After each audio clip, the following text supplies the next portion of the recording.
Okay, Bismillahirrahmanirrahim. Assalamualaikum warahmatullahi wabarakatuh. Okay, let's start our material today, which is entitled The Origin of Language.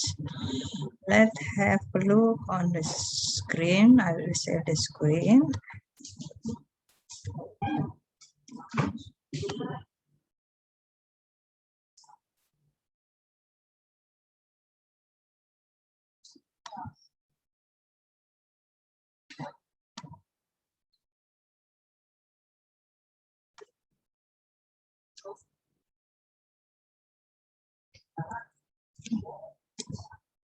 Okay, the origin of language. The first origin in language in this book, it is known as the divine source. In the divine source, it is mentioned that language based on the biblical tradition as described in the book of Genesis, God created Adam, and whosoever Adam called every living creature that was the name thereof. Alternatively, following Hindu tradition, language comes from Saraswati, was Brahma, creator of the universe. And also in most religions, there appears to be a divine source who provides human with a language in an attempt to rediscover the original divine language. A few experiments have been carried with rather conflicting results.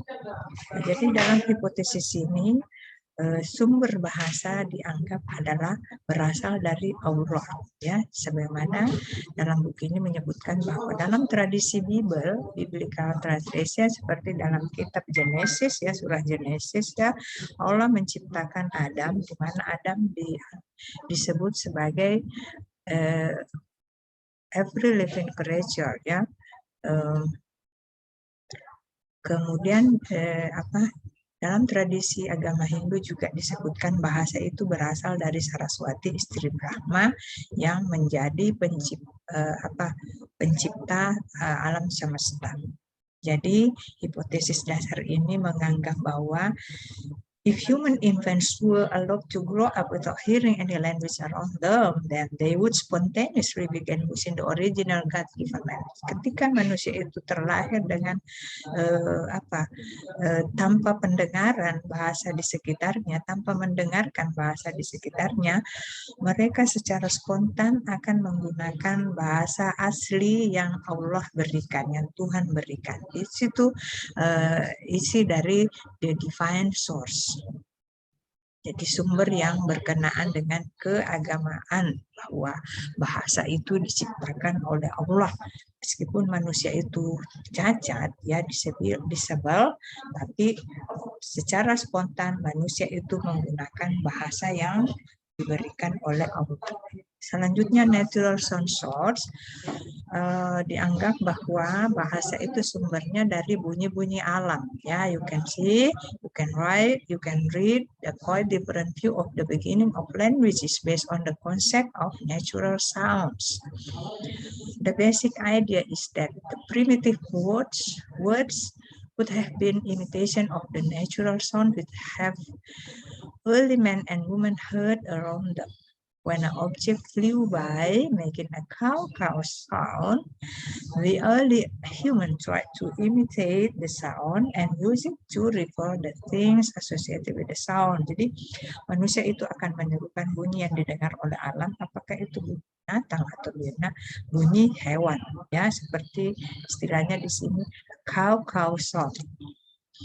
Jadi in English, ya, we have addition to cuckoo, we have the word splash, yeah, come from the sound of splashing water, and bang, and the sound of gun, and boom, the sound of boom, buzz, yeah, to buzz something, and hissing sound, and screech, and etc. Ya, bentuk-bentuk itu dikarenakan wow. Okay, let's continue. Yeah, it is called as the bow Bow theory of the language origins. Words that sound similar to the noises that describe example of onomatopoeia. Jadi semua bunyi-bunyi yang meniru bunyi alam itu digambarkan sebagai contoh-contoh onomatopoeia. While it is true that number words in any language are onomatopoeic, jadi tidak bisa dipungkiri bahwa setiap bahasa itu memiliki beberapa kata yang berasal dari bunyi-bunyi alam tadi itu yang dikenali dengan istilah onomatopoeic.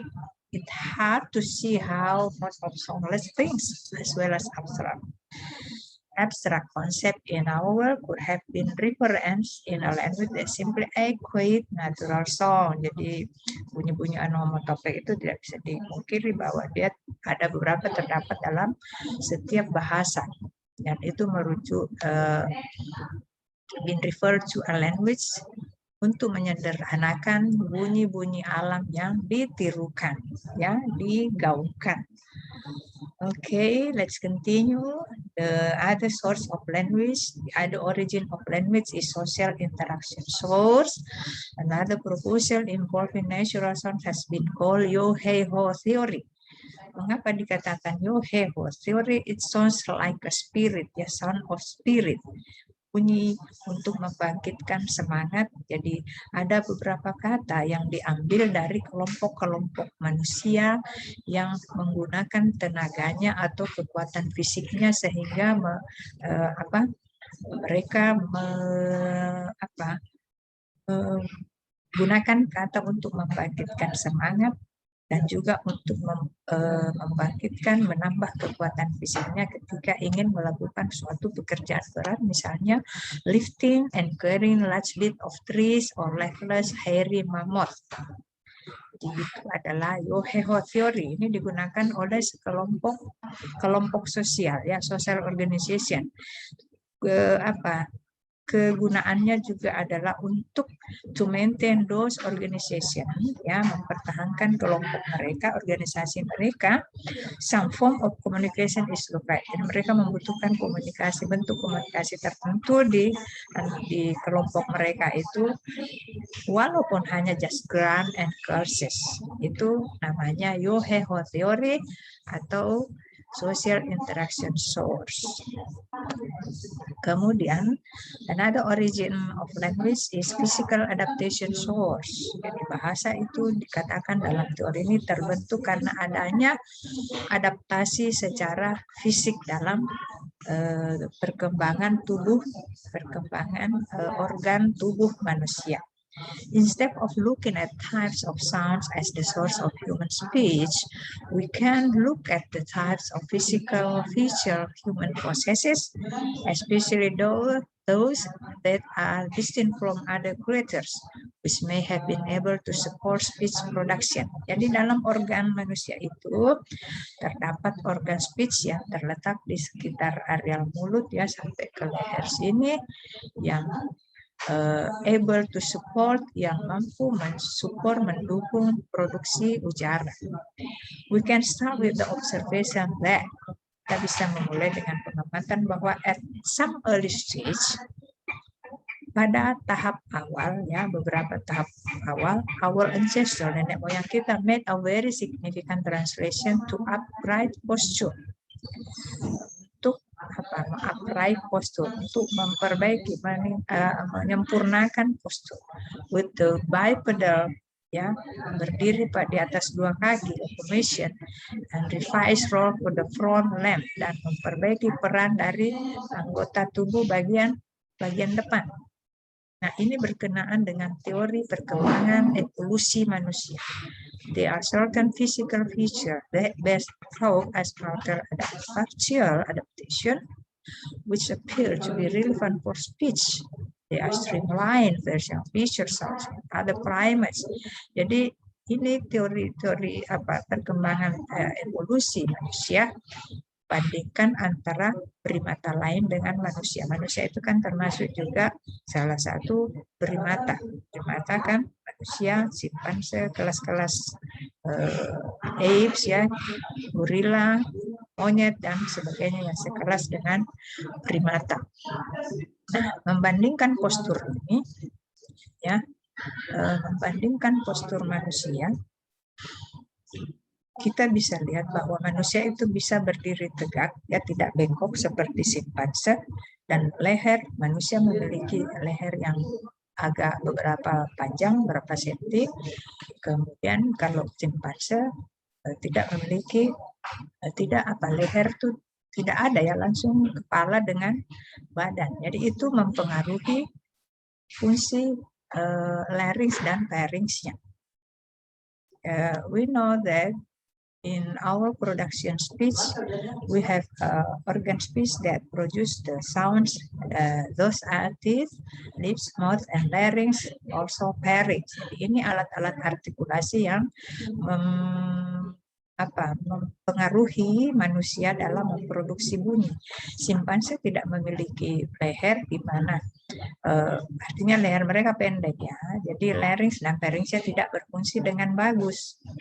Nah, we can also compare the teeth of human and other primata lainnya. Kalau gigi manusia itu upright ya, tidak slanting outward, tidak keluar yang bagian bawah itu memproduksi seperti gorila kan, ya kan tidak ini Pak.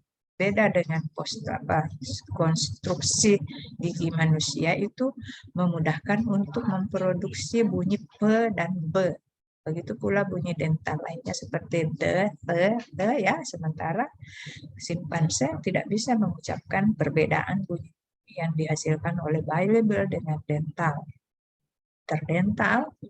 Nah, itu makanya dikatakan bahwa teori physical adaptation soul. Bahasa itu sumbernya karena adanya adaptasi fisik, maka manusia bisa memproduksi bunyi secara sempurna di luar kasus kalau kaum disable.